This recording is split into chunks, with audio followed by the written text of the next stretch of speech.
One, two, three. Greetings. I'm Angie B., your host of the Honors Talk, and we have a very special guest with us, Alan Leroy. I'm so excited. We just met at a conference, and he jumped on the opportunity to share his life, his career, and help out our audience. Mr. Alan Leroy, how are you? I'm doing well. I'm so excited. Thanks for the invitation. And I'm excited about what you're doing. I think there's a big need for it. So happy to contribute and share any insights. Oh, thank you so much. Well, we're going to get into your business right away. I want you to share with the audience how we met and where we met before we go on to some things specific about you. Sure. We met at the National MBA conference. It was a virtual conference this year, which was the first time they did that. And I'm a member of National Black MBA Association. I believe it was during one of the panel discussions in the chat room. I think we exchanged some point of views and opinions, and then we linked up on, it might have been LinkedIn, and now we're here.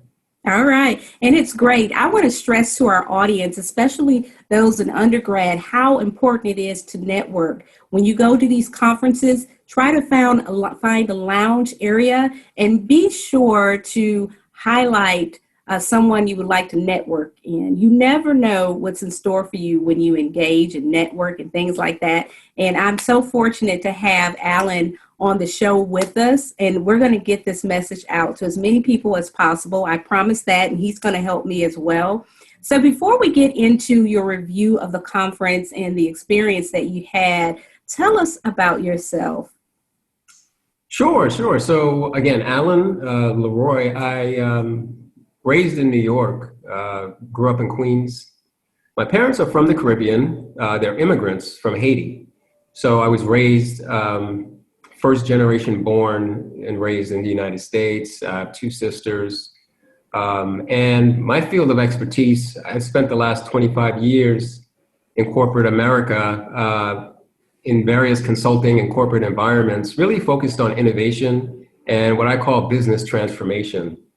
And that's really where you help an organization achieve breakthrough performance.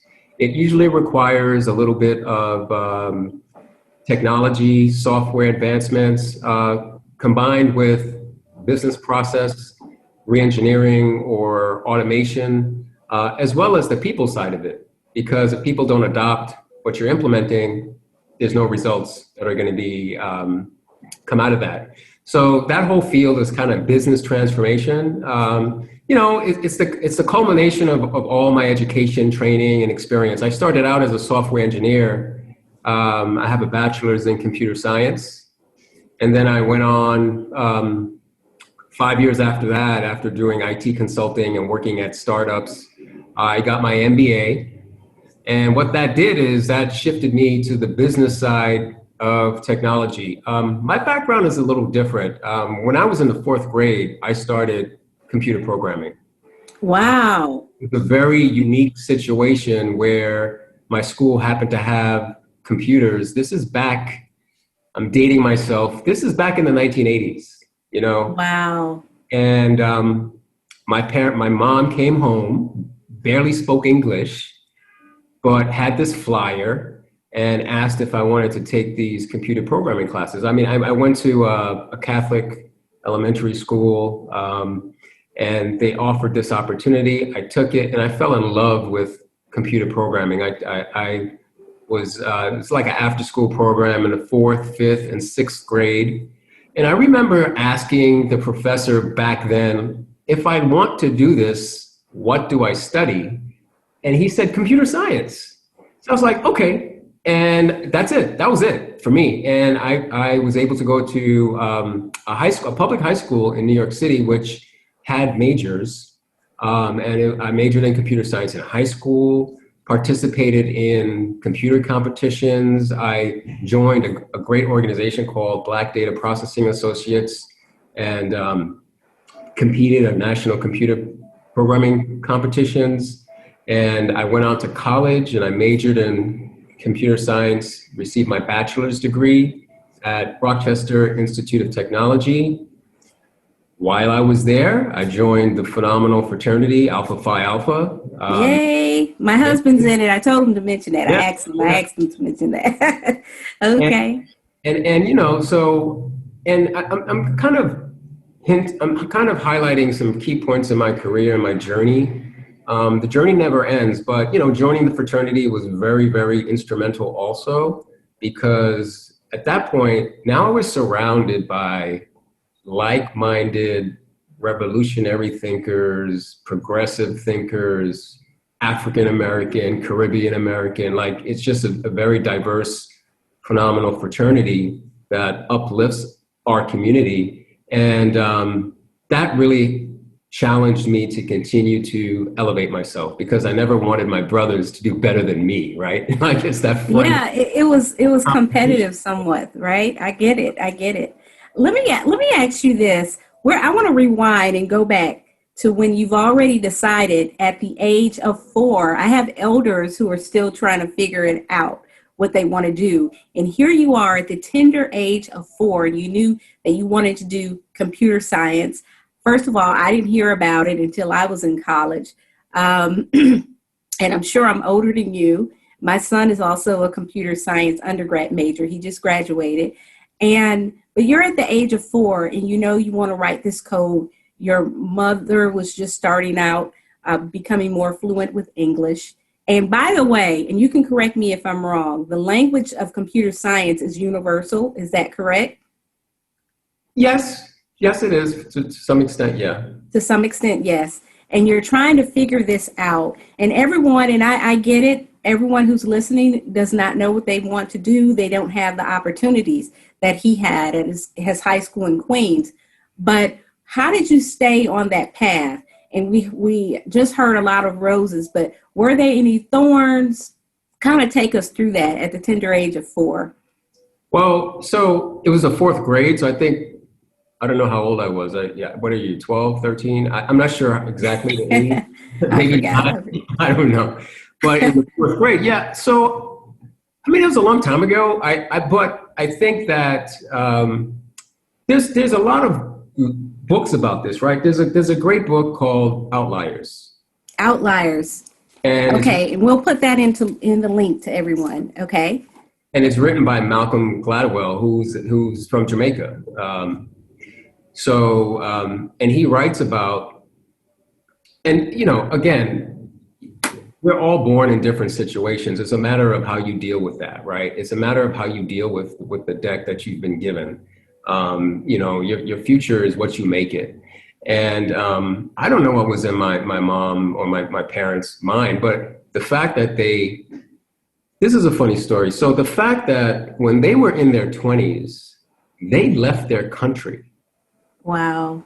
Like I would have never been able, like I've always thought my parents were really conservative until I got older and I looked at, wait a minute, I would have never been able to leave my homeland, my country, which is a proud nation, first Black republic in the Western Hemisphere, and go to a place where you barely spoke the language. But why they did that was to give us, their children, a better opportunity.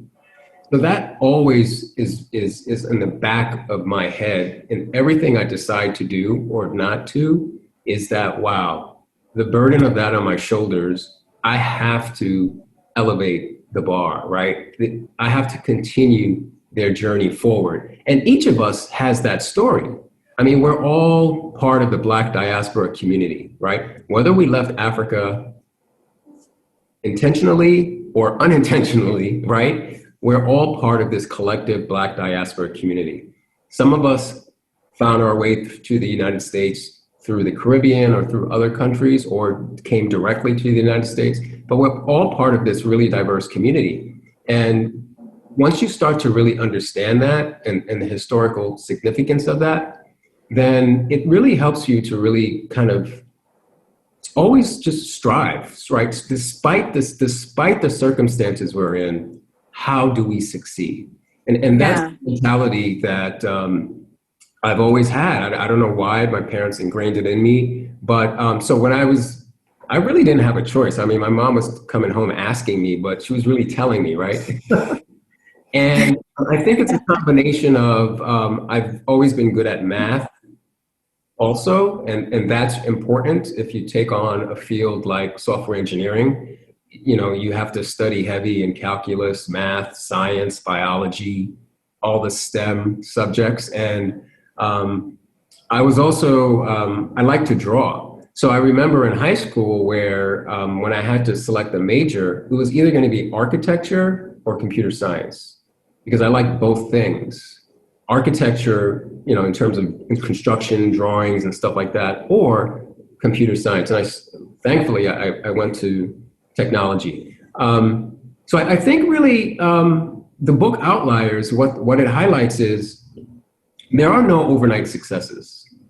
There really are not. And in his book, he says he did the research and he has the statistics to show that really people become an overnight success after they've spent like 10,000 exhaustive hours of sacrifice, relentless focus, passion in a field. And then they start to emerge as these leaders, pioneers, from sports athletes to Bill Gates to Michael Jordan to Biggie Smalls to Jay-Z. Like as a kid, these rappers started studying dictionaries and words. And he traces, it was about at the point where they reached 10,000 hours when they just started, they became like a break overnight success. And, you know, that's something to really keep in mind for as you are growing up and trying to decide, you know, what do I focus on? And even as parents raising kids, you know, as soon as you could identify these things that your children does really well, then it's a matter of finding the community and being able to nourish that as much as you can. And then hopefully it turns into something that becomes their identity and their success. That's a wonderful story. And it sounds like you're in your set place. Well, actually, you're going toward your set place. Have you got the 10,000 hours in, you think? You know, I don't know. I mean, I think it's a funny thing, and this is personal for me, but I'm at a point now where I kid with my wife that I've kind of taken a sabbatical from corporate America.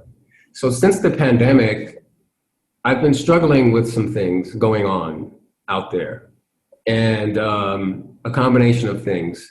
So my focus right now is more around the future of technology, of innovation, of artificial intelligence, but then starting to connect the dots.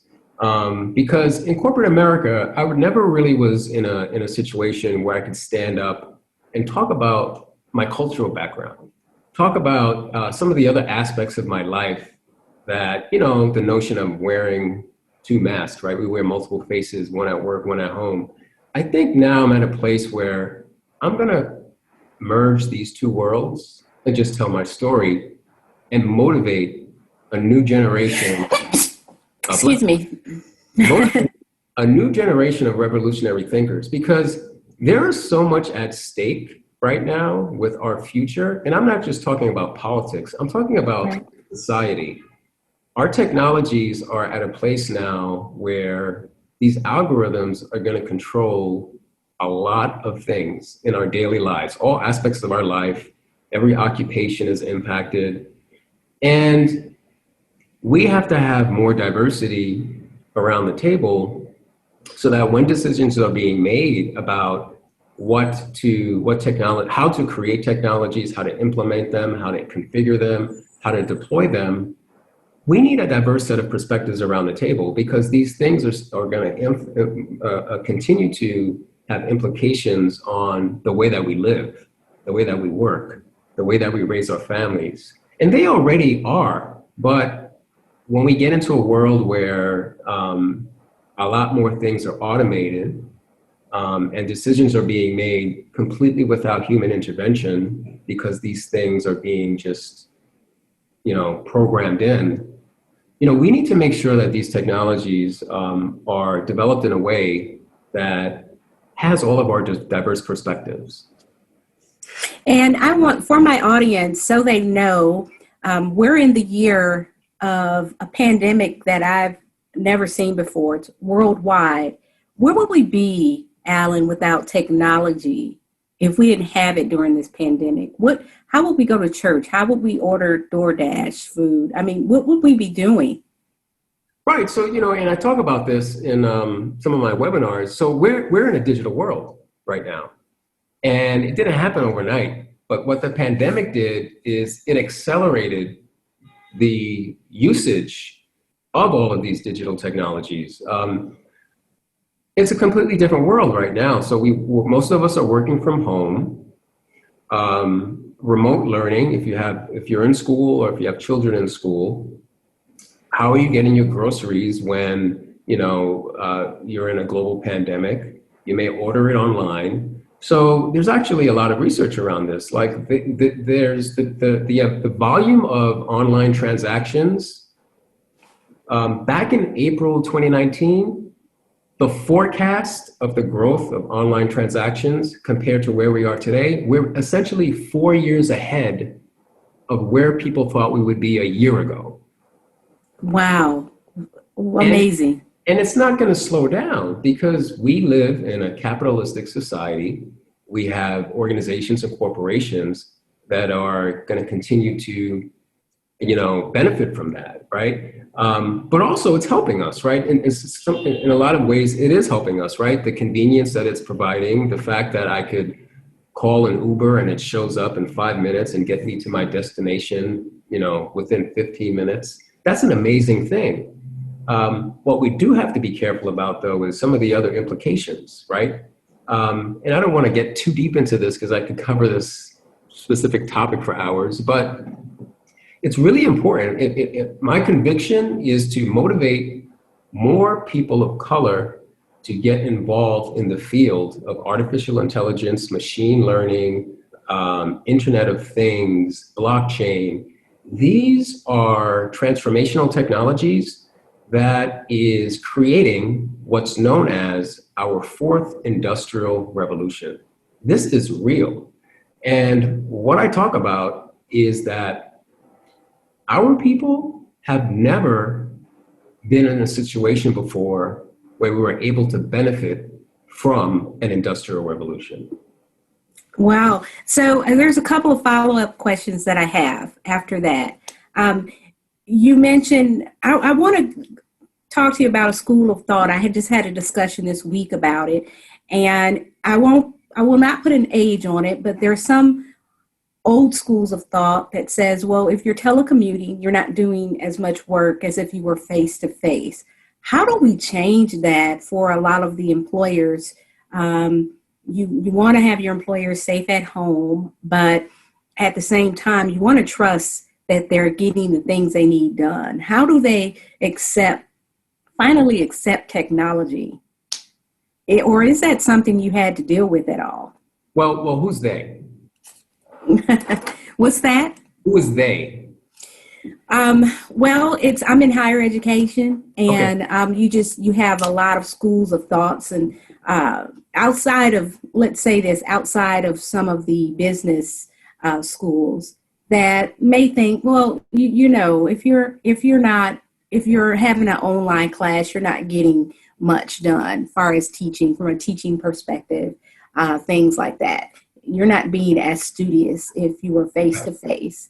And maybe you think that same thing, but how do we get the message across that this is the way we're going and you're going to have to change or your fire would be put out? Got it. So this is hard, right? This is really hard. What these technologies are allowing us to do is fundamentally change the way that we do things. And that's what this next wave is about. Education, healthcare, these digital technologies which have never existed before. And that's where the opportunity is around. If we're able to think creatively with an understanding of what the potential is for these technologies, and we have to view it as an opportunity, then we are in a position, because the tools are out there, and a lot of them are like just open source and free. So we could get together and figure some things out that we've never been able to do before.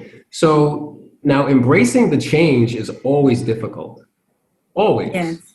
Even, going from horses to cars, right? Somebody was really upset about that, right? And what we have to grapple with and what we have to prepare for our communities for is the transition. And that's where there's a gap. It takes longer for the transition than it does for the technology to advance. And I like that. I like that. That's where we get caught up. That's where we get caught up. But this is why these technologies could be used to help to accelerate that transition, right? Upskilling and reskilling. If I better understand your background and your occupation, and you better understand where your occupation is going, what the opportunities are for you, your expertise is nursing. Well, how can technology enable you to be an innovator in nursing, or just to be a little more valuable on your staff and on your team, right? But we have to really embrace this learning, right, in order for us to pivot and look at the next 100 years, not just for ourselves, but for our families, and how these technologies can open some doors that have never been opened before. And I'm super excited because attending National Black MBA Association, some of the topics and the panels around future of technology and stuff, and I've attended, and this is testament to the opportunity. Last week, I attended 3 conferences. Wow. Would I ever have been able to do that? No, I wouldn't have met you, by the way. So right. I attended a conference on technology. While I was attending National Black MBA, I was like also attending another one and then another one because they were just happening in the same week. I would have never, if it was physical, I would have never had that broad set of education, networking opportunities, all the incredible content that I was able to document, the notes that I took. It's amazing what the potential is. But back to your question, this is where our community, we really need to have a network of revolutionary thinkers that truly understands where these technologies are going, how to use them. And you combine that with people like yourself or that have some questions and concerns, or maybe they see some opportunities. We need to combine these people together to innovate and to create the future for our communities. I mean, it's easier said than done. And really, this is what I'm about right now. This is why I took a pause and a step back and said, wait a minute. We really have to be in a better position where, how do we motivate more people to get into this field? You college students that are out there, graduate students, even teachers, staff, how do we start to really get excited about what's around the corner? Because if we look at it as, if we treat it, if we view ourselves as victims, we're not seeing the opportunity. We're not seeing the opportunity. And this is also going to be an incredible wealth building era. And we have a huge opportunity to take advantage of that. And I'm completely impressed by so many people that I've met, that I interacted with, that I was impressed with on panels, in the chat rooms. What people were saying, something's in the water. Something is in the water. And our youth, our folks that are seniors in their career, mid-career, a lot of people are excited about what the potential opportunities are for what lies ahead.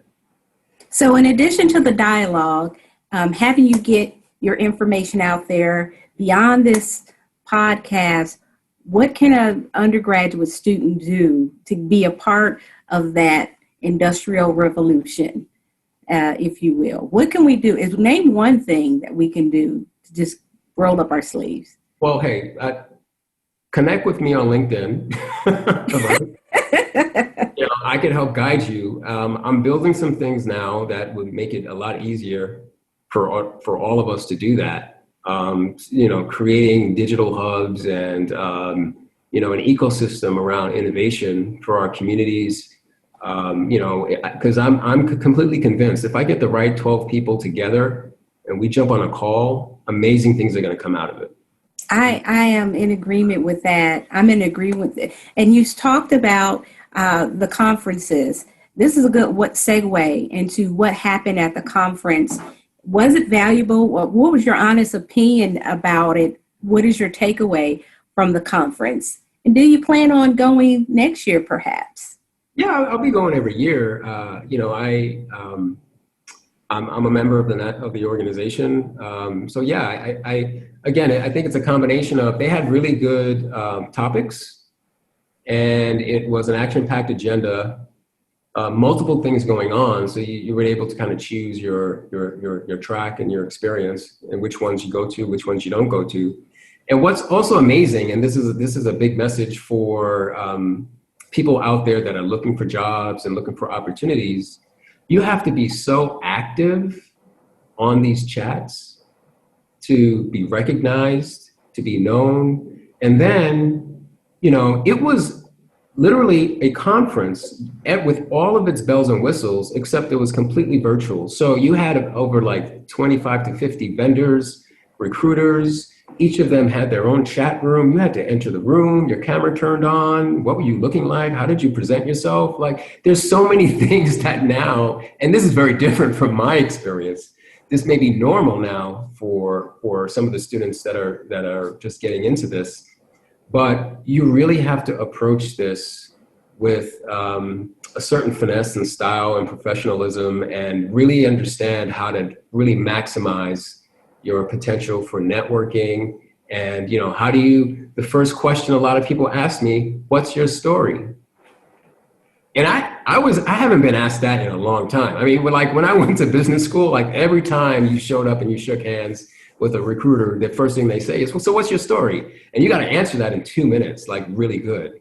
But that's the first question they gave me in the chat. And I was like, oh, wow, yeah, what do I, you know, but these are some things and opportunities for professional development and training that are completely different from what they used to be a year ago. So I was really impressed by how they orchestrated that whole thing, because there had to be a team of at least 50 to 100 people. There's so many things happening at the same time, you know, and I don't know if there were probably thousands of people that had registered for it. But the interaction, the chat room was amazing. The topics of the panel discussions were amazing. And I came out of it with relationships. You know, now I'm talking to you and reaching an audience. So I thought all that was phenomenal. Yeah, and you can't be afraid during these conferences to let down your nets, plural, right? You have to try to reach as many people as possible. There's so many opportunity. I came on to review the conference itself, and so many other things happen. And you're able to see the pitches of the business ideas and the innovation. And although all of them were not computer science related, they all involve some kind of technology, if you were able to sit in on that. And I think it was just such a great, you could not do everything. And what I like about it is some of the things are on demand. So if you miss something, you can go back and listen to it. So I think that's great. I'm hoping that if we are meeting face to face next year, that they will do a hybrid so I can participate next year. It's just so great. What's the future of your life? Where you're going? What's the directional for you? Good question. So again, first of all, I have a 3-year-old daughter.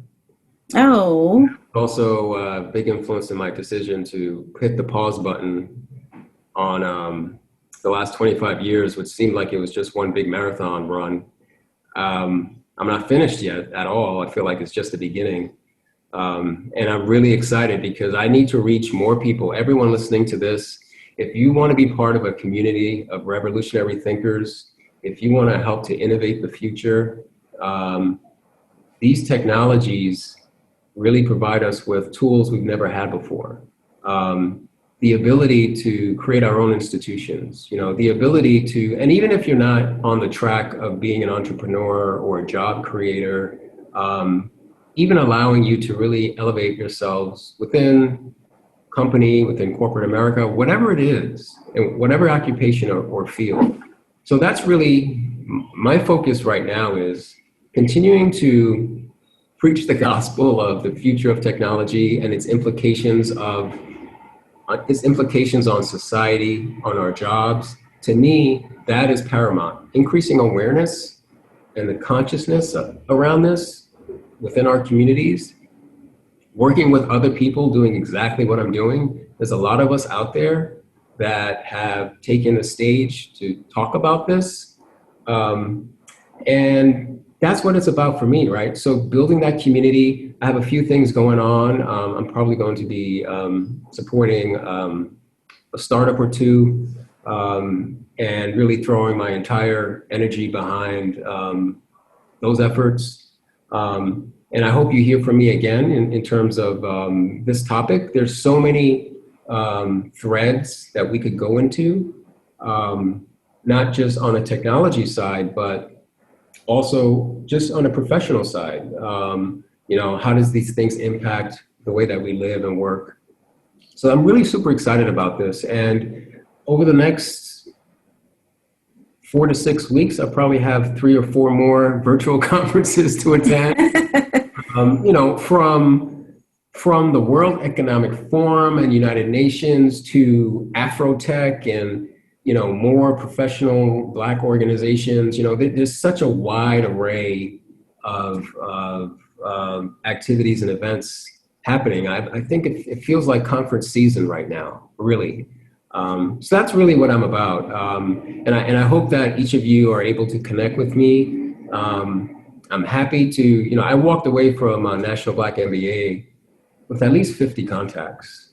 Wow. Isn't that wonderful? It's worth it. It's worth going out there. We're going to have the link to that website in this YouTube channel in the comment section. We'll have the LinkedIn information as well. Also a link to that book. Anything else you're working on that we need to look into? Like, what community service work are you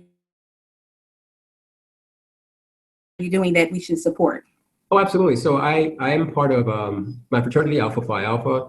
Also, I'm a member, the founding chapter of 100 Black Men. Oh, yeah. Started in New York. I'm a member there. We're planning our next year's gala, which is going to be virtual. So first time that we do a virtual gala, how do we go about doing that? I'm also on the board of an organization called the Haitian Roundtable, which is a group of Haitian American professionals, and we really are, civic advocates for our communities, helping to change the perspective that people have on Haiti and the people from Haiti, and trying to increase awareness about the history of Haiti. Haitian history is Black history. It really is. So these are just some of the things that I'm really a part of, and just being an amazing dad.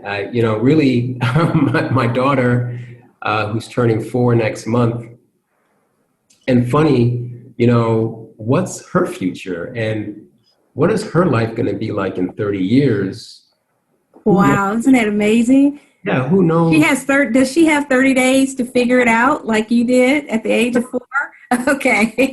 30 days to figure it out. But how can my wife and I, do an amazing job for her, expose her to things?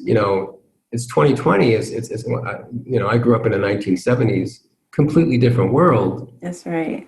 And to be honest, the approach I wanted to take in being a dad is absolutely not the dad I am today, right? It's just, hey, it's her world, right? How can I just hold her to as many things as possible and, check my ego and just, make sure she has amazing experiences. So what do you like to, we'll end with this. I know you mentioned drawing. What do you like to do for fun? What is your relax time? My relaxed time, music, Reading, playing with my daughter. I run track. I used to run track, so I jog. Just really like allowing my mind to refresh itself. That's all right. I love to travel as well, but can't do that now. What else? I cook. Actually, cooking is really, it's kind of like therapy for me. Cooking, art, because I'm a big fan of Caribbean art, specifically Haitian art. So we used to travel a lot to Haiti and the Caribbean, and I would always try to really support those artists out there and come back home with something. I would love to see some links to that. I'm with the School of the Arts, as you know. So that would be a great visual artist, just wonderful to see. So Yeah.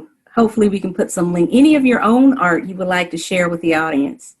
My own art? Well, I'm not an art. I don't create art. It's been a while since you did any drawing. I see. Yeah, Okay. being a software engineer, you really have to be creative. You have to That's think about basically how it used to be. You have to think about anything that could go wrong and have an answer to that. Wow. You really have to be, and that's why the brain of an engineer, you go through the world thinking there's no problem you can't solve. It's almost like going backwards from, it kind of sounds like that. Right, know. right. So Wow. there's nothing you can't solve. So it just requires time, how much time, when do you want it, how much money you have to spend on it, and that's it. And then you figure it out. You create a program for it, right? I mean, and so it's that mentality that I'm walking into this next wave of, okay, how do we implement these technologies for good, right? How do we implement them to create prosperity for others, And that's really the challenge that I wake up every day thinking of. And then what stakes do I put in the sand towards that, right? Because there's many different ways to do it. So look, I could talk on and on and on about it, and I can't do it by myself. I cannot do it by myself. So how do you rally a team around that vision? And that's why it's critically important. And that's why as soon as you sent me the emails, I said, sure, I didn't know anything about it, what your organization was. I said, sure, let's do it. Because if anybody that walks out of this session a little more motivated and inspired to change the world, I did my job. And connect with me on LinkedIn because I need you. I need you.